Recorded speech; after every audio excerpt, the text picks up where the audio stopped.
Minha família faltou ao meu casamento para ir à festa do meu irmão, porque disseram que ele era mais importante. O casamento deveria começar às 3. Às 2h45, eu estava na suíte nupcial observando o estacionamento, esperando pelo carro dos meus pais. Minha mãe havia mandado uma mensagem naquela manhã dizendo que eles estavam atrasados, mas que definitivamente estariam lá. 3 horas chegaram.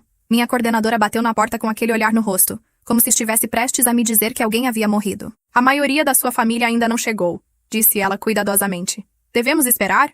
Olhei para o mapa de assentos. Meu lado tinha 42 pessoas confirmadas. Vamos começar. As pessoas que estão aqui queriam estar aqui. Quando desci o corredor, não pude deixar de olhar para o lado esquerdo. 2 pessoas. Apenas 2. Tio Richard e tio Tom, irmãos do meu pai que eu mal conhecia, parecendo desconfortáveis em ternos que pareciam ter uma década de idade. O lado do meu marido estava lotado. Os pais dele, irmãos, primos, a avó dele na cadeira de rodas que tinha voado do Arizona. Meus amigos preenchiam algumas lacunas do meu lado, mas toda aquela primeira sessão reservada para a família imediata? Vazia. A cerimônia em si foi linda. Meu marido chorou durante os votos dele, o que me fez chorar. O que fez metade da sala chorar. Quando o oficial disse, pode beijar a noiva, e todos aplaudiram, tentei focar em quão cheia a sala soava, em vez de quão vazia meu lado parecia. Durante a recepção, meu telefone continuava vibrando na minha bolsa de mão. Eu ignorei durante o jantar, durante os brindes, durante a primeira dança. Mas quando estávamos cortando o bolo, finalmente verifiquei. 10 chamadas perdidas da minha mãe. Nem uma única mensagem de voz. Meu marido viu meu rosto. O que há de errado? Minha mãe ligou 10 vezes. Ele pegou o telefone das minhas mãos, desligou-o completamente e o colocou no bolso do paletó. Hoje é sobre nós, e todos que escolheram estar aqui. Eles podem esperar. Tio Richard me puxou de lado enquanto servíamos o bolo. Sinto muito, disse ele baixinho. O que eles fizeram hoje foi errado. Espero que você saiba disso. O que quem fez? Ele parecia desconfortável. Sua mãe. Toda a situação. Tom e eu quase não viemos também, mas achamos que alguém do lado do seu pai deveria estar aqui. Quase não vieram? Por quê? Sua mãe ligou para nós 2 várias vezes na semana passada. Ela realmente queria que estivéssemos na coisa do seu irmão. Ele fez uma pausa. Eu deveria deixar ela explicar. Sinto muito. Parabéns pelo seu casamento. Ele se afastou antes que eu pudesse perguntar o que ele queria dizer com a coisa do seu irmão. Naquela noite no hotel, finalmente liguei meu telefone de volta. 37 mensagens carregaram. Meu marido estava no banheiro, e eu sentei na cama rolando por elas, sentindo-me mais enjoada a cada uma. Nenhuma dizia parabéns. Minha mãe, me ligue imediatamente sobre a situação do buffet. A noiva do meu irmão. Não acredito que você fez isso. Você sempre teve inveja dele, mas isso é um novo nível de baixeza. Minha tia, você deveria ter vergonha. A festa de noivado do seu irmão foi arruinada por sua causa. Festa de noivado. Minha prima Emma ligou antes que eu pudesse processar. Por favor, me diga que você não sabia, disse ela. Sabia o quê? Eles fizeram uma festa de noivado para o seu irmão hoje à noite. Seus pais fizeram. Eles agendaram isso 8 meses atrás, logo depois que você enviou seus convites de casamento. Todo mundo foi. Seus pais, seu irmão, todos os seus tios e tias, exceto Richard e Tom. Todos os seus primos, exceto eu. Eu recusei quando descobri a data. Eu não conseguia falar. Fica pior, Emma continuou. O buffet nunca apareceu. Aparentemente, eles nunca realmente assinaram um contrato ou pagaram um depósito. Então o cara simplesmente não veio. Eles tiveram que pedir pizza para 80 pessoas que esperavam um jantar completo. Foi um desastre, e sua mãe passou a noite inteira dizendo a todos que você de alguma forma sabotou isso. Que você deliberadamente agendou seu casamento para ofuscar o noivado dele, e que você provavelmente convenceu o fornecedor do buffet a desistir como vingança. Eu recomendei aquele buffet para ela 1 ano atrás. Eu disse entorpecida. Eu só dei o nome dele a ela porque ele fez um ótimo trabalho no evento da minha amiga de trabalho. Eu sei, mas ela está convencida de que você orquestrou tudo isso. Todo mundo está. Eles passaram a festa falando sobre como você sempre teve inveja do seu irmão, como você não suporta vê-lo feliz. Sinto muito. Depois que desliguei, contei tudo ao meu marido. Ele ficou quieto por um longo tempo. Sinto muito. Ele finalmente disse. Sinto muito que eles tenham feito isso com você. Você acha que o buffet realmente não apareceu por minha causa? Acho que um fornecedor de buffet que não tem um contrato assinado e um depósito não aparece. Isso são apenas negócios. Sua mãe tentando culpar você pela falta de preparação dela é apenas ela sendo ela mesma. Na manhã seguinte, liguei para o fornecedor do buffet antes de partirmos para nossa lua de mel. Ele era meu amigo da escola de culinária, afinal. Eu precisava ouvir dele. Parabéns, disse ele calorosamente quando atendeu. Como foi o casamento? Foi bom. Escute. Sobre o evento da minha mãe ontem. O que aconteceu? Ah, aquele desastre. Tentei falar com ela por 3 semanas sobre assinar o contrato e pagar o depósito. Ela continuava dizendo que faria isso na próxima semana. Na próxima semana? Na próxima semana. Finalmente eu disse à assistente dela que sem um contrato assinado eu não poderia segurar a data. Ela nunca assinou. Tive outro evento agendado para aquele horário 2 semanas atrás. Então você simplesmente não apareceu porque não havia contrato? Correto. Não sou uma caridade. Sinto muito se isso causou problemas para sua família. Então era isso. Sem conspiração, sem sabotagem. Apenas minha mãe falhando em lidar com o planejamento básico de eventos e depois me culpando pelo erro dela. Passamos nossa lua de mel nas montanhas. 1 semana de caminhadas e sem pensar na minha família. Mas o tempo todo eu voltava a uma coisa. Eles tinham planejado isso. Eles sabiam a data do meu casamento há mais de 1 ano. Eles deliberadamente agendaram a festa de noivado dele no mesmo dia e depois convenceram a família inteira a faltar ao meu casamento. Quando voltamos, eu tinha 63 novas mensagens. Não respondi a nenhuma delas. Bloqueei minha mãe, meu pai e meu irmão no meu telefone. Eu não conseguia lidar com isso ainda. 1 semana depois, o tio Richard ligou do próprio número dele. Preciso explicar por que Tom e eu fomos ao seu casamento, disse ele. Ok, sua mãe me ligou 4 vezes naquela semana. Ela disse que significaria muito se Tom e eu faltássemos ao seu casamento e viéssemos à festa do seu irmão. Ela realmente insistiu muito. Mas vocês vieram mesmo assim. Tom e eu decidimos que o que seus pais estavam fazendo era errado. Nós mal conhecemos você. Provavelmente te vimos 5 vezes em 20 anos. Mas você nos convidou. Você nos enviou convites, reservou assentos para nós. A coisa certa era aparecer. Agradeci a ele. Depois que desliguei, chorei pela primeira vez desde o casamento. Não porque estava triste exatamente. Porque alguém, mesmo alguém que mal me conhecia, tinha escolhido fazer a coisa certa. 3 semanas após o casamento, Emma apareceu no meu apartamento com o laptop dela. Você precisa ver isso, disse ela parecendo nervosa. Fiz algo provavelmente ilegal. Ela abriu o laptop para me mostrar uma série de capturas de tela. Mensagens de texto de um grupo de conversa. Meu irmão me adicionou a um grupo de família 2 meses atrás, explicou ela. Eu silenciei imediatamente porque geralmente é apenas coisa chata. Mas ontem eu estava procurando uma foto antiga nas minhas mensagens e rolei pelo chat. Essas conversas remontam a 9 meses. Comecei a tirar capturas de tela quando percebi o que estava vendo. A primeira captura de tela era datada de 9 meses antes do meu casamento, da minha mãe. Acho que deveríamos fazer a festa de noivado no mesmo dia do casamento dela. Do meu irmão. Sério? Ela não vai ficar muito chateada? Da minha mãe. Ela vai superar como sempre faz. E assim finalmente veremos quem realmente importa para esta família. Continuei rolando. Havia dezenas de mensagens. Minha mãe organizando a festa de noivado, escolhendo especificamente a data do meu casamento. Meu irmão se preocupando a princípio. Depois comprando a ideia do plano. A noiva dele participando ativamente, fazendo piadas sobre como eu provavelmente choraria para meus amigos, mas não diria nada a eles. Minha tia. Ela sempre foi sensível demais. Isso vai ser bom para ela. E então as apostas. Apostas reais sobre se eu os confrontaria. Meu primo. $20 dizem que ela não diz nada e apenas nos ressente silenciosamente para sempre. Minha tia. Eu aceito essa aposta. Ela pode realmente dizer algo desta vez. Minha mãe. Ela não vai. Eu conheço minha filha. Ela nunca se defende. Havia piadas cruéis sobre meu marido. Comentários sobre como eu tinha me contentado com pouco e como o casamento provavelmente não duraria 2 anos. Mensagens sobre como eu sempre tive inveja do meu irmão e este casamento era apenas eu tentando chamar atenção. E lá, na lista de participantes, estava um nome que fez meu estômago revirar. Minha melhor amiga do ensino médio. A garota que eu conhecia desde que tínhamos 14 anos. Ela estava neste chat há meses, vendo-os planejar isso, sem dizer nada para me avisar. Sinto muito, disse Emma. Sei que isso é horrível de ver. Meu marido estava lendo por cima do meu ombro. Isso é calculado, disse ele. Isso não foi um conflito de agenda. Eles planejaram isso deliberadamente para te machucar. Eles acharam que eu não faria nada a respeito, eu disse. A percepção foi estranha. Eles estavam tão confiantes de que eu apenas aceitaria. O que você vai fazer? Emma perguntou. Não sei ainda, mas vou guardar isso. Salvei as capturas de tela em 3 lugares diferentes. Não sabia se algum dia precisaria delas, mas ter provas parecia importante. 2 semanas se passaram. Tentei focar na minha vida. Meu marido e eu estávamos nos adaptando à vida de casados. Tínhamos começado a procurar apartamentos maiores. Eu tinha conseguido uma promoção no trabalho que significava planejar grandes eventos corporativos em vez de apenas ajudar. As coisas estavam boas, ou pelo menos estavam chegando lá. Então Emma ligou em pânico. Preciso te contar uma coisa e você vai ficar brava. O que aconteceu? Contei para minha colega de quarto sobre tudo. Apenas desabafando, sabe? E esta manhã ela postou a história toda no Reddit, incluindo as capturas de tela.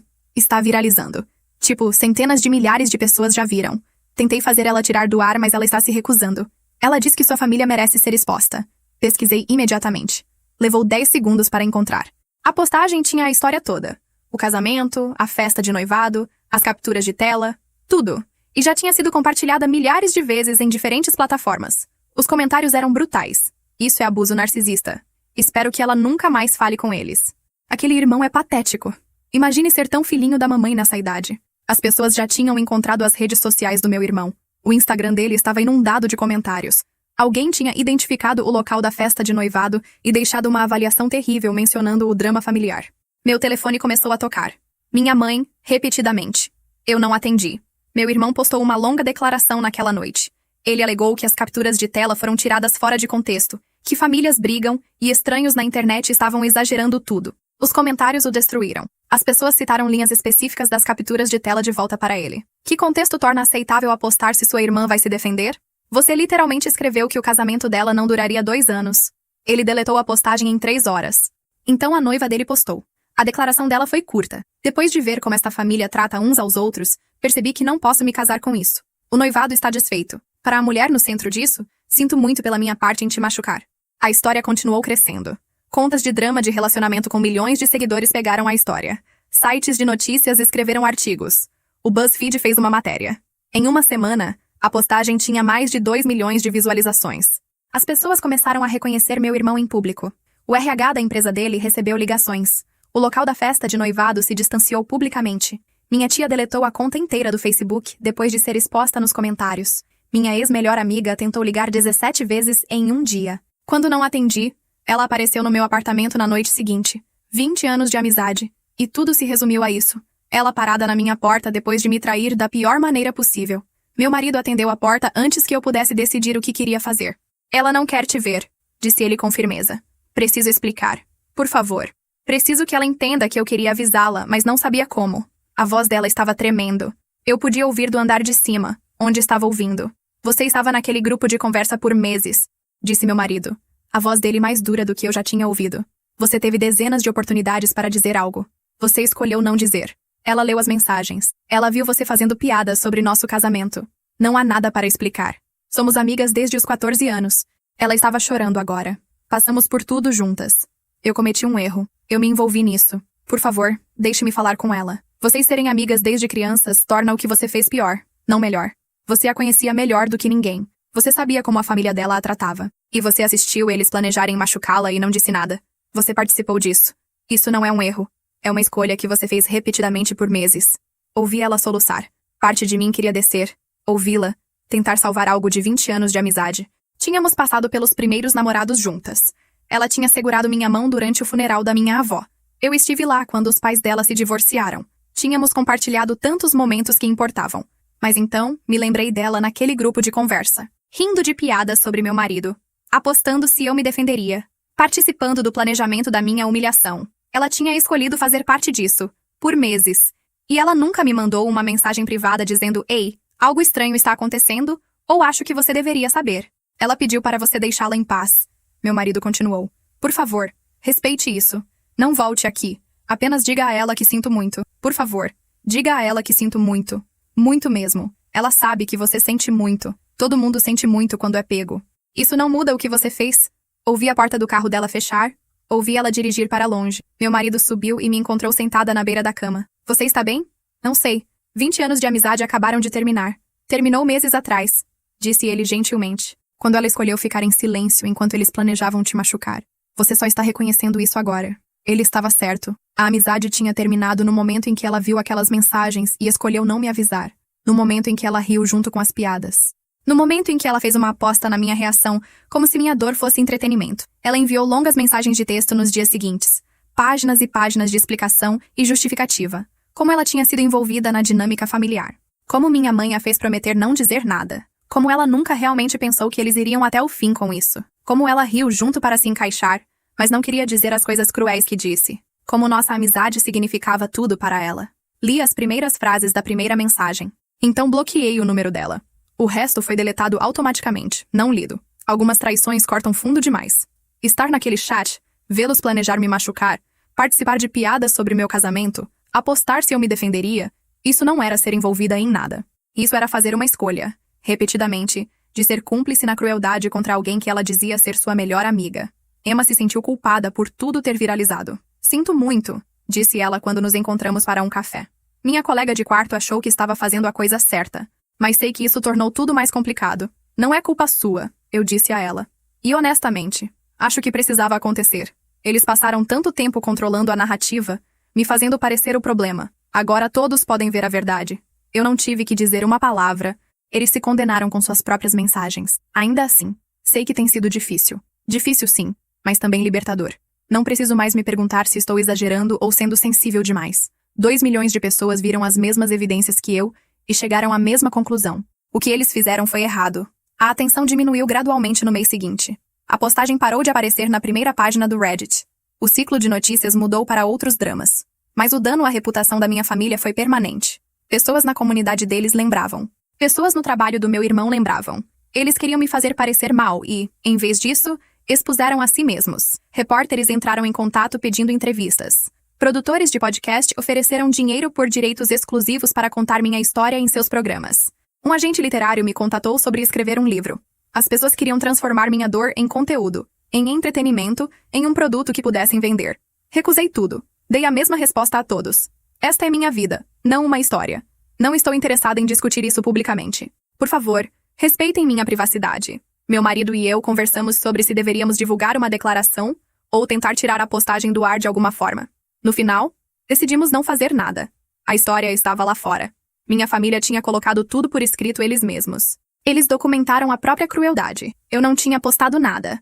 Não tinha buscado atenção. Não queria nada disso. Mas já que estava lá fora, pelo menos a verdade era visível. Você se arrepende? Meu marido perguntou uma noite enquanto nos preparávamos para dormir. De guardar as capturas de tela? Se Emma não tivesse tirado aquelas fotos, nada disso teria acontecido. Nada disso teria sido exposto. Corrigi. Ainda teria acontecido. Eles ainda teriam planejado. Ainda teriam feito. Ainda teriam tentado me fazer de vilã. A única diferença é que agora há provas. Agora não preciso apenas dizer eles deliberadamente sabotaram meu casamento e esperar que as pessoas acreditem em mim. A prova está bem ali nas palavras deles. Bom ponto. Além disso, acrescentei, eu realmente gostaria de proteger pessoas que fizeram isso comigo? Que passaram meses planejando me machucar e depois me culparam pelos próprios fracassos? Não. Eles fizeram isso a si mesmos. A noiva do meu irmão, ex-noiva agora, entrou em contato cerca de 2 meses após a postagem viral. Ela enviou uma mensagem cuidadosamente redigida pedindo desculpas por sua parte e explicando que ver tudo exposto a fez perceber que ela também tinha sido manipulada. Achei que fazia parte de uma piada interna, escreveu ela. Achei que estávamos todos apenas provocando você do jeito que as famílias fazem. Mas quando vi aquelas mensagens de fora, quando as li como uma estranha poderia ler, percebi quão cruéis eram. Quão calculado tudo foi. Sinto muito por ter participado. Espero que você esteja bem. Agradeci a mensagem, mas não respondi. Ela era uma adulta que tinha feito suas próprias escolhas. Fiquei feliz por ela ter saído daquela família antes de se vincular legalmente a eles, mas a percepção dela não mudava o que ela tinha feito. A postagem viral acabou saindo das primeiras páginas depois de cerca de 3 semanas, embora as pessoas ainda comentassem ocasionalmente. A cada poucos meses, alguém a descobria e compartilhava novamente. E havia um pequeno ressurgimento de atenção. Essa história vive na minha cabeça sem pagar aluguel. As pessoas comentavam. Penso nessa traição de casamento pelo menos uma vez por semana. Tornou-se uma daquelas histórias da internet que as pessoas referenciam, que entraram na conversa cultural. Meu irmão deletou todas as suas contas de mídia social. Todas elas. Instagram, Facebook, Twitter, LinkedIn. Ele ficou completamente offline. De acordo com Emma, que ainda tinha amigos em comum com alguns de nossa família estendida, ele tinha se mudado para uma cidade diferente e estava tentando recomeçar onde ninguém conhecia a história. Eu não o culpei por isso. Eu também não gostaria de ficar em algum lugar onde todos soubessem o que eu tinha feito. Minha mãe aparentemente reclamava para qualquer um que quisesse ouvir sobre como eu tinha destruído a família, como eu tinha exposto assuntos privados publicamente, como eu era vingativa e cruel. Ela convenientemente esqueceu, ou escolheu não mencionar, que eu não tinha sido a pessoa a postar nada. Ela também não mencionou o grupo de conversa, o planejamento deliberado, nem qualquer contexto que explicasse por que a história tinha ressoado com milhões de pessoas. Ocasionalmente, alguém da minha família estendida entrava em contato. Uma tia que eu não via há anos, um primo que eu mal lembrava. Todos queriam bancar a Suíça, agir como se ambos os lados estivessem igualmente errados, pressionar por reconciliação e cura. Cortei todos eles com a mesma mensagem. Agradeço sua preocupação, mas esta não é uma situação de 2 lados. Eles deliberadamente sabotaram meu casamento. Eles colocaram isso por escrito. Eles nunca pediram desculpas. Não estou interessada em reconciliar agora. Se isso mudar no futuro, entrarei em contato. Por favor, respeitem minha decisão. A maioria recuou. Alguns tentaram insistir falando sobre família ser para sempre e perdão ser importante e guardar rancor apenas me machucar.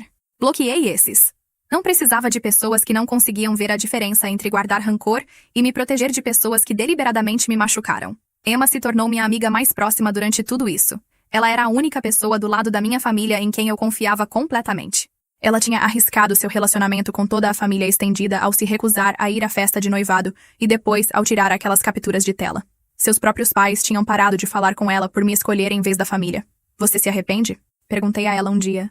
Nunca. Nem por um segundo. Eles estavam errados. O que eles fizeram com você foi errado. Eu não podia simplesmente ficar parada e fingir que não era. Você perdeu seu relacionamento com seus pais. Perdi um relacionamento com pessoas que acham que esse tipo de comportamento é aceitável. Estou bem com isso. Além disso, ganhei uma irmã. Ela sorriu. Uma verdadeira. Não apenas biologicamente. Isso significava mais para mim do que eu podia expressar. 5 meses se passaram. Eu tinha seguido com minha vida de maneiras reais. Tinha deixado meu antigo emprego e começado meu próprio negócio de consultoria de eventos. Foi assustador no começo, trabalhar por conta própria, mas o boca a boca trouxe clientes constantes. Eventos corporativos principalmente, alguns casamentos de alto padrão. Eu estava realmente indo bem. Meu marido e eu tínhamos encontrado um apartamento que amávamos em um bairro melhor. Tínhamos viajado, feito novos amigos, construído uma vida que parecia genuinamente nossa. A dor do casamento tinha diminuído para algo administrável. Então, numa tarde de quinta-feira, minha assistente tocou o interfone do meu escritório. Seus pais estão no saguão, disse ela cuidadosamente. Trabalhávamos juntas há tempo suficiente para que ela soubesse sobre a situação familiar. Eles dizem que é urgente e precisam ver você. Quase disse não, mas a curiosidade venceu. Mande-os entrar. Eles pareciam mais velhos. O cabelo da minha mãe tinha mais grisalhos. Meu pai parecia menor de alguma forma, derrotado. Eles sentaram em frente à minha mesa como clientes. Precisamos falar sobre seu irmão, disse minha mãe sem cumprimentar. Olá, mãe. Olá, pai.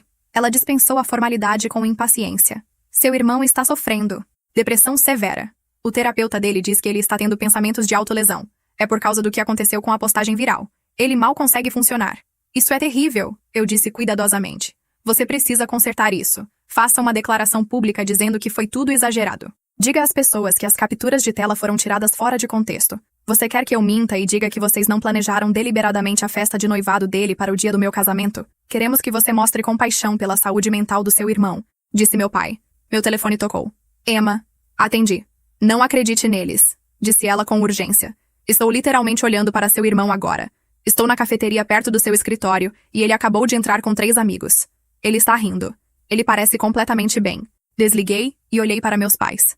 Emma acabou de ver meu irmão parecendo perfeitamente feliz em uma cafeteria. Então, ou ele está tendo dias milagrosamente bons entre sua depressão severa, ou vocês estão mentindo para mim agora. O rosto da minha mãe ficou vermelho. Meu pai olhou para o chão. Vocês inventaram uma história sobre ele ser suicida para me manipular a ajudá-los, eu disse. Por que vocês estão realmente aqui? Silêncio. Então meu pai falou. O negócio está falindo. Perdemos vários contratos importantes. Vamos perder tudo se não dermos a volta por cima. Lá estava. Vocês querem dinheiro? Não dinheiro exatamente, disse minha mãe rapidamente. Você tem conexões agora. Seu negócio está indo bem. Você poderia nos ajudar a nos reerguer. Eu poderia oferecer serviços profissionais de consultoria? Eu disse lentamente. Eu poderia revisar seu modelo de negócios, ajudar vocês a reestruturar, usar meus contatos para encontrar novos clientes. É isso que faço no trabalho. O rosto da minha mãe se iluminou ligeiramente, mas isso exigiria trabalho real da parte de vocês. Vocês precisariam implementar mudanças. Seguir recomendações. Colocar esforço real. Não precisamos de conselhos, disse minha mãe. Precisamos que você use suas conexões para nos conseguir contratos diretamente. Então vocês querem que eu use minha reputação profissional para salvar vocês. Mas não querem realmente consertar os problemas no negócio de vocês. Somos seus pais, disse minha mãe. Você deveria querer nos ajudar. Vocês agendaram deliberadamente a festa de noivado do meu irmão no dia do meu casamento. Vocês passaram meses em um grupo de conversa zombando do meu casamento e apostando que eu não me defenderia. Quando tudo isso se tornou público porque vocês colocaram por escrito, vocês nunca pediram desculpas uma única vez. E agora vocês aparecem aqui, mentem para mim sobre meu irmão e esperam que eu salve o negócio de vocês? Meu pai se levantou. Deveríamos ir. Família ajuda uns aos outros, disse minha mãe, sem se mover. Você está certa. Família deveria ajudar uns aos outros. Família deveria aparecer nos casamentos uns dos outros. Você me ensinou exatamente o que família não deveria ser. Eles saíram. Sentei lá depois com as mãos trêmulas, mas também sentindo algo como força. 1 ano atrás, eu teria concordado em ajudá-los. Eu teria feito ligações, mexido pauzinhos, sacrificado meus próprios relacionamentos profissionais para salvá-los. E eles teriam aceitado tudo, e ainda encontrado uma maneira de me fazer sentir que não era o suficiente. Mas eu não era mais essa pessoa. Cerca de um mês depois, recebi uma ligação do tio Richard. Tom e eu estávamos conversando, disse ele. Nunca parabenizamos você adequadamente pelo seu casamento. Gostaríamos de levar você e seu marido para jantar, se você estiver disposta. Sem pressão. Só queremos que você saiba que nem todos na família são como seus pais. Fomos jantar na semana seguinte. Foi surpreendentemente agradável. Tio Richard e tio Tom eram engraçados. Tinham histórias interessantes, faziam perguntas genuínas sobre nossas vidas. Eles nos contaram sobre as consequências da festa de noivado, como a maior parte da família não estava falando com eles por me escolher em vez da família. Não nos arrependemos, disse tio Tom. O que seus pais fizeram foi errado. O que a família inteira fez foi errado. Você merecia melhor do que isso. No final do jantar, eles nos convidaram para o dia de ação de graças na casa do tio Richard. Família que realmente age como família, disse ele. Sem drama, sem manipulação. Apenas comida e futebol americano. Nós fomos. Foi um dos melhores dias de ação de graças que já tive. Enquanto isso, minha ex-melhor amiga continuava tentando. Ela mandava presentes para meu escritório, coisas caras, cobertores de bebê, mesmo eu não estando grávida ainda, itens de designer que eu tinha mencionado querer anos atrás. Cada um vinha com um bilhete sobre como ela sentia muito, como tinha sido envolvida na dinâmica familiar, como esperava que pudéssemos conversar. Doei tudo para abrigos femininos. Ela esteve naquele grupo de conversa por meses, vendo-os planejar sabotar meu casamento, fazendo piadas sobre meu marido e não disse nada. Esse tipo de traição não se conserta com presentes caros. Finalmente, após o quarto presente, enviei uma mensagem de texto para ela. Pare de enviar coisas. Não vamos ser amigas de novo. Espero que você tenha uma boa vida. Mas ela não me incluirá. Ela ligou imediatamente. Não atendi.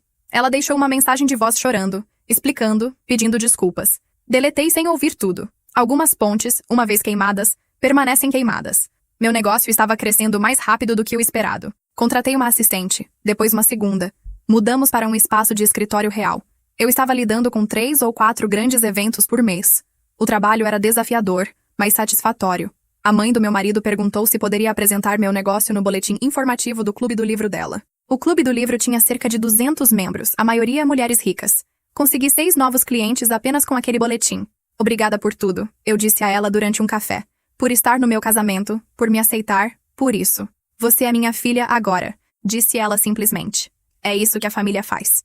Um ano inteiro após meu casamento, recebi uma carta registrada no meu escritório. Dentro havia um processo judicial. Meu irmão estava me processando por difamação, angústia emocional e danos à reputação e perspectivas de carreira.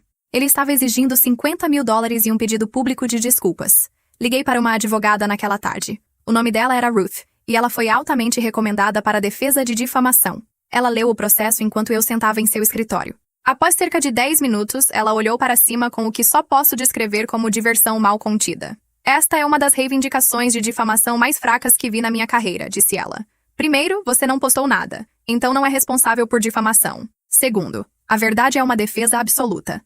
Essas capturas de tela provam tudo. Terceiro, seu irmão colocou isso por escrito ele mesmo. Ele criou a evidência. Quarto, a alegação dele de que perdeu oportunidades de emprego, ele precisaria provar isso, o que seria quase impossível. Então, o que eu faço? Vou entrar com um pedido de arquivamento. Enviaremos as capturas de tela como evidência. Também incluirei a linha do tempo mostrando que você não teve nada a ver com a postagem. Isso levará alguns meses para tramitar no sistema, mas estou confiante de que será arquivado. Alguns meses? Tribunais são lentos. Mesmo casos fracos levam tempo para serem arquivados. Pode ser de 4 a 7 meses, infelizmente. Mas a boa notícia é que você não precisará fazer muito. Eu cuidarei de todos os arquivamentos. Ela estava certa sobre o cronograma. 4 meses depois, após vários arquivamentos e uma breve audiência onde o advogado do meu irmão parecia cada vez mais desconfortável, o caso foi arquivado. A opinião escrita do juiz observou que o autor falhou em demonstrar quaisquer declarações falsas e que ele parecia estar tentando usar o sistema legal para evitar enfrentar as consequências de suas próprias ações documentadas. O advogado do meu irmão retirou-se do caso. De acordo com Ruth, ele aparentemente disse a outro advogado que desejava ter verificado o caso com mais cuidado antes de entrar com a ação. Na mesma semana em que recebi o aviso de arquivamento, também descobri que estava grávida. Eu estava me sentindo estranha há algumas semanas. Mais cansada do que o normal, enjoada de manhã. Fiz um teste principalmente para descartar a possibilidade. 3 linhas cor-de-rosa. 3 testes separados, todos positivos. Liguei para meu marido no trabalho. Você pode vir para casa? Preciso te contar uma coisa. Ele estava lá em 15 minutos, provavelmente quebrando todas as leis de trânsito. Encontrei-o na porta com os 3 testes. Vamos ter um bebê? Vamos ter um bebê. Ele me pegou e me girou. Nós dois chorando e rindo. Quando ele me colocou no chão, ficamos parados processando. Você vai contar para sua família? Perguntou ele eventualmente. Nos dias seguintes, conversamos sobre isso constantemente. Que tipo de pais queríamos ser? Como lidaríamos com minha família? Se meus pais mereciam conhecer o neto deles, preciso pensar no que estou esperando se contar a eles, eu disse uma noite. Estou esperando que eles mudem magicamente? Porque as pessoas geralmente não mudam sem querer. É sua escolha completamente, disse meu marido. Mas o que quer que você decida, quero que você se proteja. Proteja nosso bebê. Isso é o que mais importa. Pensei sobre isso por uma semana. Finalmente decidi ligar para eles. Oferecer uma última chance, mas com limites claros que eu realmente aplicaria. Pratiquei o que queria dizer. Escrevi, revisei, pratiquei no espelho. Minha mãe atendeu no primeiro toque. O que você quer? Estou grávida. 14 semanas. Silêncio. Estou oferecendo a vocês uma chance de fazer parte da vida do seu neto, mas isso vem com condições inegociáveis. Condições. Terapia familiar. Todos nós. Vocês têm que realmente trabalhar na mudança do comportamento de vocês. Não apenas dizer que vão. E vocês têm que respeitar os limites que eu estabelecer. Sem manipulação, sem chantagem emocional, sem me tratar como se eu fosse irracional quando aplico esses limites. Se vocês não conseguem fazer essas coisas, vocês não conhecerão seu neto. Você não pode manter um neto longe de nós. Nós temos direitos. Na verdade, eu posso. Já verifiquei com um advogado. Os direitos dos avós são muito limitados neste estado. Especialmente quando há evidência documentada de um relacionamento tóxico. Posso absolutamente impedir o acesso de vocês ao meu filho se eu decidir que vocês são prejudiciais. Mas estou dando a vocês uma chance de provar que podem ser saudáveis para se conviver. Esta sou eu estendendo um ramo de oliveira. Aceitem ou não. Mais silêncio.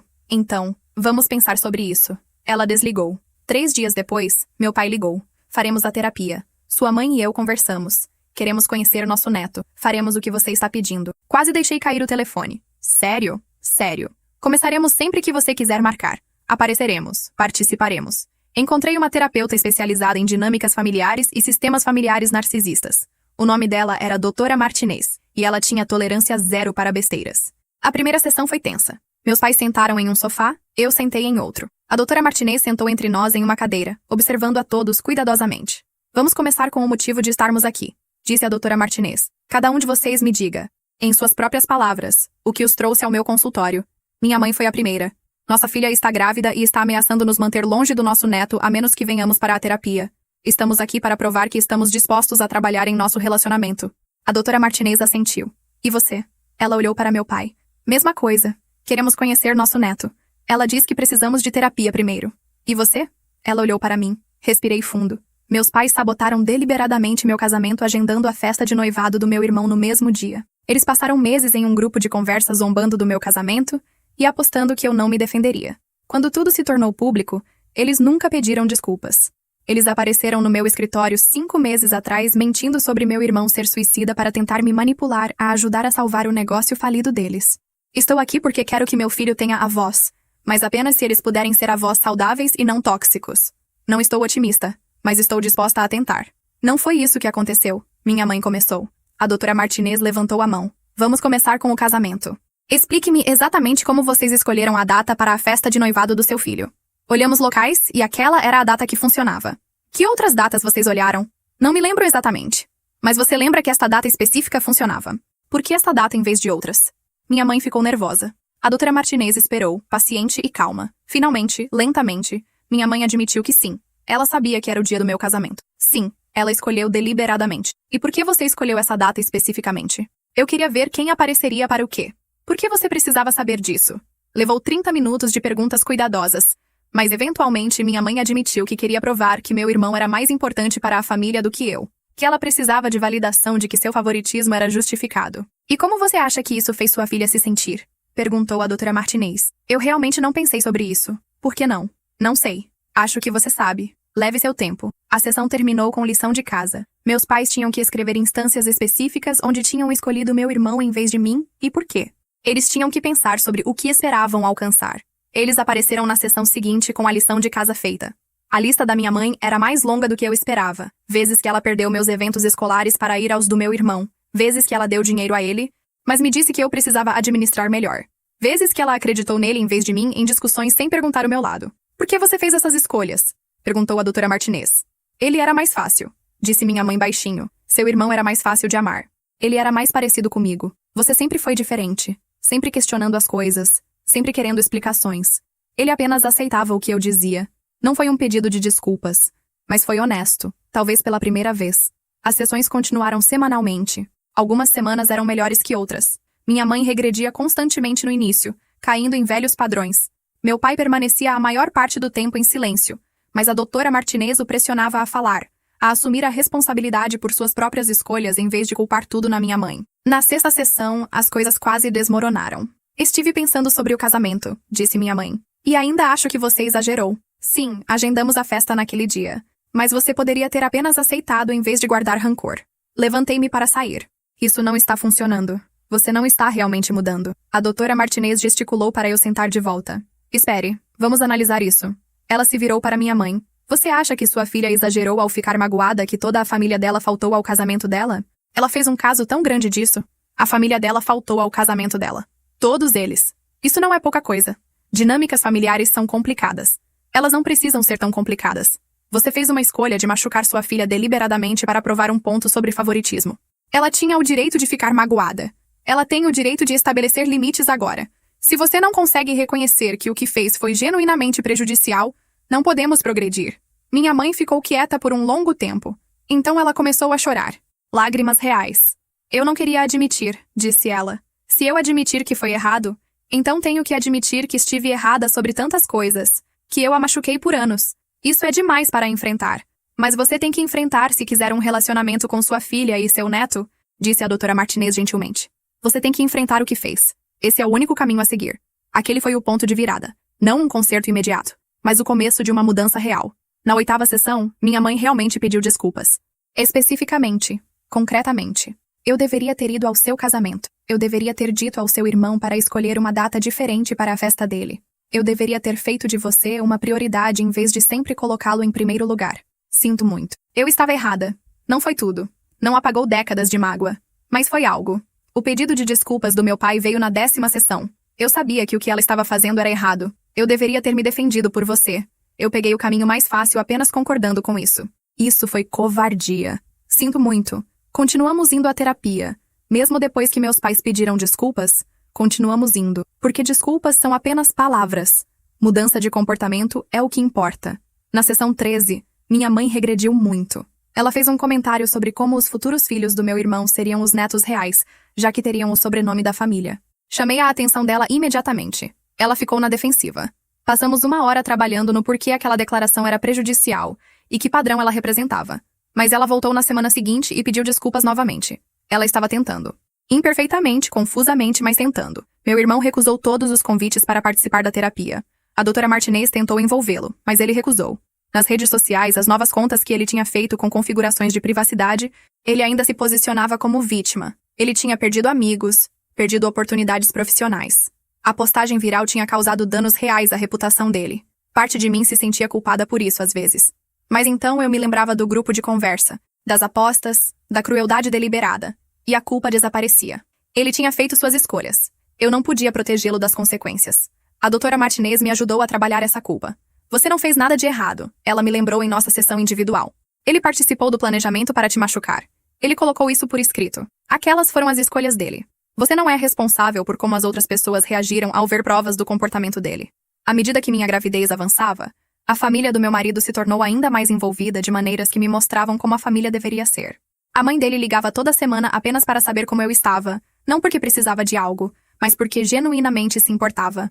A irmã dele me fez um chá de bebê surpresa aos 7 meses que me fez chorar.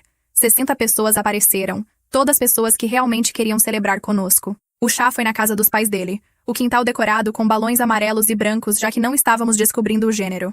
Meus amigos estavam lá, meus colegas de trabalho, tio Richard e tio Tom com suas esposas. Emma, obviamente. Até algumas mulheres dos meus eventos de clientes que tinham se tornado amigas ao longo dos meses trabalhando juntas. Minha sogra tinha montado uma apresentação de slides de fotos do meu casamento, mas editada para que você não pudesse ver as cadeiras vazias do meu lado. Apenas fotos minhas e do meu marido, de nós com a família dele, de nós com nossos amigos. Ela tinha legendado cada foto com algo doce. Sob nossa foto da primeira dança, o começo do para sempre. Sob uma foto minha rindo com ela. A filha que sempre quis. Aquela última me fez chorar. Não choro de tristeza, apenas sobrecarregada pela percepção de que eu tinha encontrado uma família que me escolheu, que me queria, que abria espaço para mim sem condições. Obrigada, eu disse a ela mais tarde enquanto estávamos limpando, por tudo.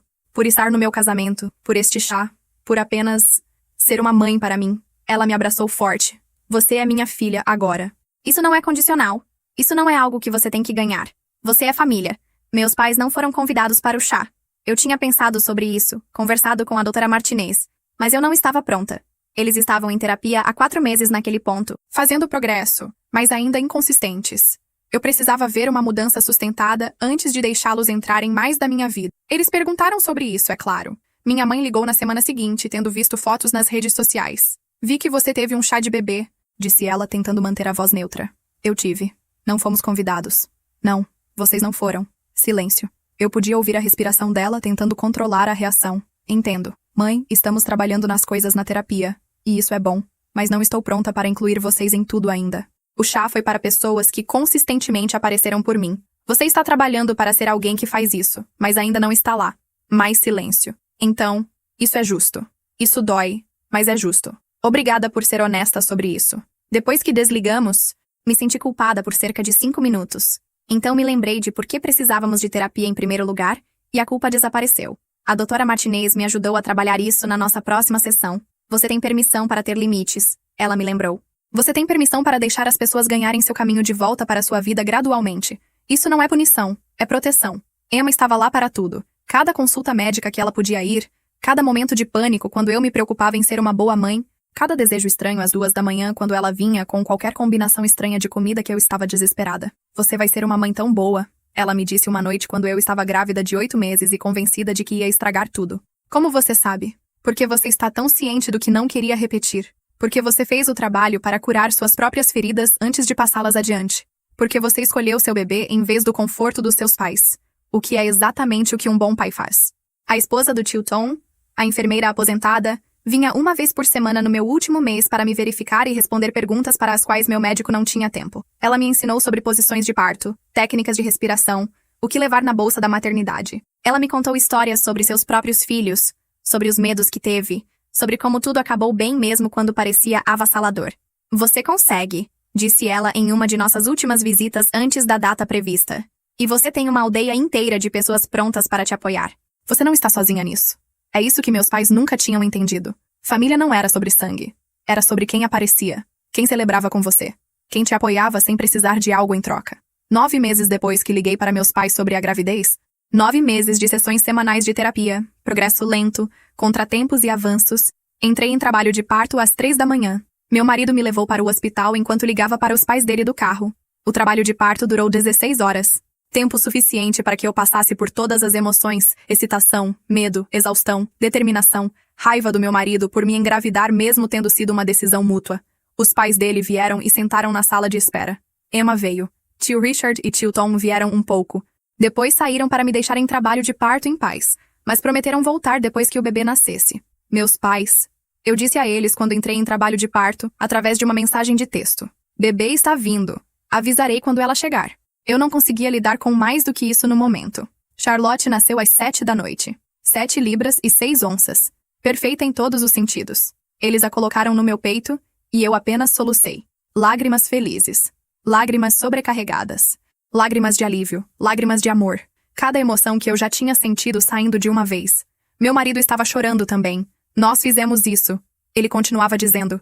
Fizemos uma pessoa inteira. Nós fizemos. Os pais dele entraram primeiro, depois que tivemos 1 hora sozinhos com Charlotte. A mãe dele chorou no segundo em que a viu. O pai dele, que eu nunca tinha visto mostrar muita emoção, tinha lágrimas nos olhos. Ela é perfeita, sussurrou a mãe dele, segurando Charlotte como se fosse feita de vidro. Você foi tão bem, querida. Emma veio em seguida, trazendo flores e um elefante de pelúcia que era maior que o bebê. Ela chorou quando deixei ela segurar Charlotte. Vou ser a melhor madrinha, prometeu ela. Vou ensinar a ela todas as coisas que seus pais deveriam ter te ensinado, mas não ensinaram. Tio Richard e tio Tom vieram com suas esposas, trazendo presentes e parabéns. Eles não ficaram muito tempo, novos pais precisam de descanso, mas a presença deles significava algo. Eles tinham vindo ao meu casamento quando quase ninguém mais veio. Agora eles estavam aqui para o primeiro dia da minha filha. Isso era família. Meus pais vieram por último, 6 horas depois que Charlotte nasceu. Mandei uma mensagem para eles depois que todas as outras visitas tinham ido embora. Podem vir conhecê-la agora. 30 minutos no máximo.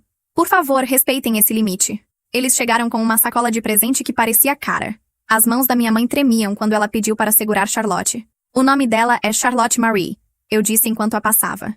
Minha mãe olhou para minha filha e lágrimas começaram a cair. Lágrimas reais. Ela é linda. Ela é tão linda. Você foi incrível. Meu pai ficou para trás, parecendo desconfortável como sempre ficava em momentos emocionais. Mas quando ofereci deixá-lo segurar Charlotte, o rosto inteiro dele se suavizou. Oi, Charlotte, disse ele baixinho. Sou seu avô. Vou tentar fazer melhor com você do que fiz com sua mãe. Aquela foi a primeira vez que ele realmente reconheceu suas falhas, sem ser solicitado na terapia. A primeira vez que ele disse diretamente para mim em vez de para o Dr. Martinez. Eles ficaram por exatamente 30 minutos, respeitando o limite que eu tinha estabelecido. Ao saírem, minha mãe se virou. Obrigada por nos deixar conhecê-la. Sei que não merecemos isso. Vocês estão trabalhando por isso. Eu disse. Isso importa. As primeiras semanas com Charlotte foram um caos. Caos lindo, mas caos mesmo assim. Minha sogra vinha dia sim, dia não com comida e ajuda, e zero julgamento quando me encontrava chorando porque não conseguia descobrir por que o bebê estava gritando. Emma praticamente se mudou, dormindo no nosso sofá e levantando para as mamadas noturnas mesmo Charlotte não sendo filha dela. Meus pais perguntaram se podiam visitar. Deixei eles virem uma vez por semana por 1 hora. Eles traziam comida, perguntavam como podiam ajudar, seguravam Charlotte enquanto eu tomava banho ou cochilava. Eles não pressionavam por mais tempo. Eles não me culpavam pelos limites. Eles apenas apareciam consistentemente, provando que podiam ser confiáveis com pequenas coisas antes que eu deixasse eles terem coisas maiores. Em uma visita, minha mãe perguntou se podia fazer algo para ajudar na casa. A roupa precisa ser dobrada, eu disse, esperando que ela desse uma desculpa. Ela passou a visita inteira de 1 hora dobrando roupas de bebê, organizando a cômoda de Charlotte, sem reclamar uma vez. Quando ela saiu, ela me abraçou e disse, estou orgulhosa de você. Você é uma mãe incrível. Aquilo era novo. Ela nunca tinha dito que estava orgulhosa de mim antes. Meu pai começou a enviar e-mails semanais. Não pedindo nada, apenas verificando. Como Charlotte está dormindo? Como você está aguentando? Me avise se precisar de algo. Curto, simples, mas consistente. Depois de 2 meses, deixei eles estenderem as visitas para 2 horas. Depois de 3 meses, 2 vezes por semana. Depois de 4 meses, minha mãe perguntou se podia cuidar dela por 1 hora enquanto eu ia a uma consulta médica. Eu disse sim, e ela foi ótima. Quando voltei, Charlotte estava alimentada e feliz, e minha mãe tinha limpado minha cozinha sem ser solicitada. Obrigada, eu disse a ela, por respeitar meus limites, por fazer o trabalho, por aparecer consistentemente. Eu deveria ter feito isso o tempo todo, disse ela. Tenho muito a compensar. Sei que 1 hora de babá não apaga 30 anos fazendo errado, mas vou continuar tentando. Continuamos indo à terapia. Mesmo agora, 18 meses após o nascimento de Charlotte, ainda vamos a cada 2 semanas. Às vezes vamos porque há um problema para resolver. Às vezes vamos apenas para manutenção, para ter certeza de que estamos todos no caminho certo. Meu irmão ainda não conheceu Charlotte. Ele enviou um presente quando ela nasceu, uma pulseira de bebê de prata que provavelmente custou mais do que ele podia pagar. Enviei uma nota de agradecimento, mas não o convidei para visitar. A doutora Martinez e eu tínhamos conversado sobre isso, e decidimos que ele precisava fazer o próprio trabalho antes que eu pudesse deixá-lo perto da minha filha. Ele teria que reconhecer o que tinha feito de errado.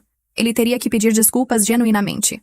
Ele teria que mostrar mudança de comportamento sustentada. Ele não tinha feito nenhuma dessas coisas. Então ele não conheceu Charlotte. Talvez algum dia. Mas ainda não.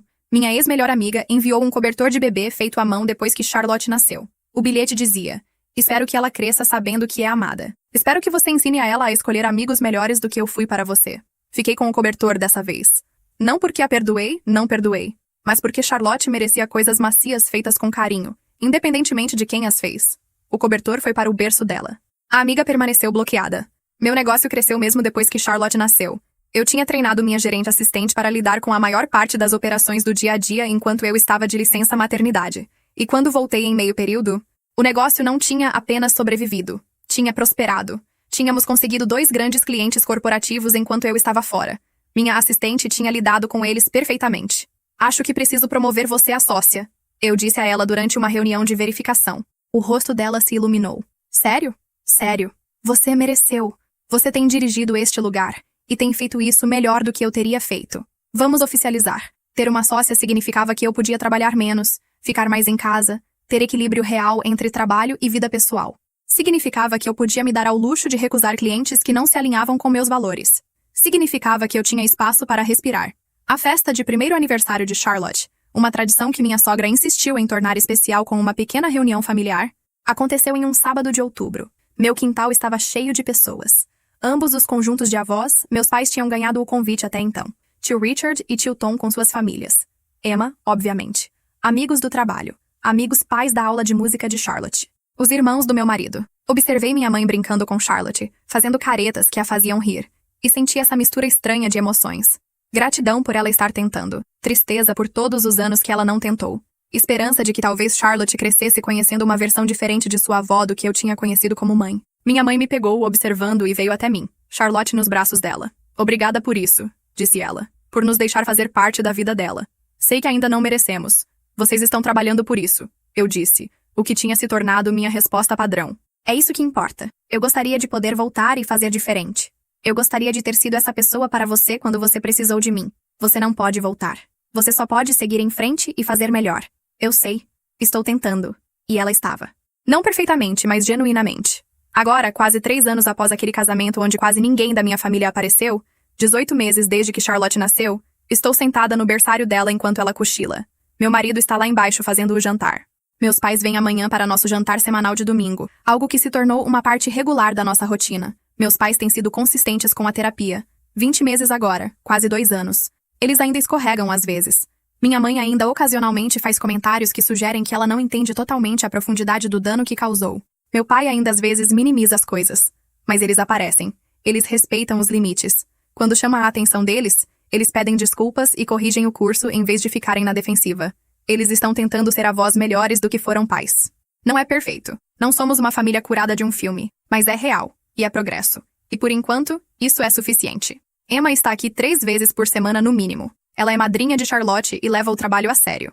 Ela traz livros, lê para Charlotte com vozes engraçadas, me manda fotos quando ela cuida dela.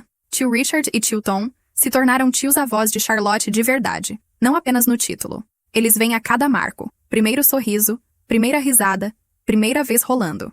Eles são mais envolvidos do que meus pais de algumas maneiras. Meu irmão e eu ainda não nos falamos. Quase 2 anos agora. Não espero que isso mude. Ele aparentemente está namorando alguém novo, alguém fora do drama familiar. Espero que ele esteja feliz. Espero que ele tenha aprendido algo. Mas o crescimento dele ou a falta dele não é minha responsabilidade.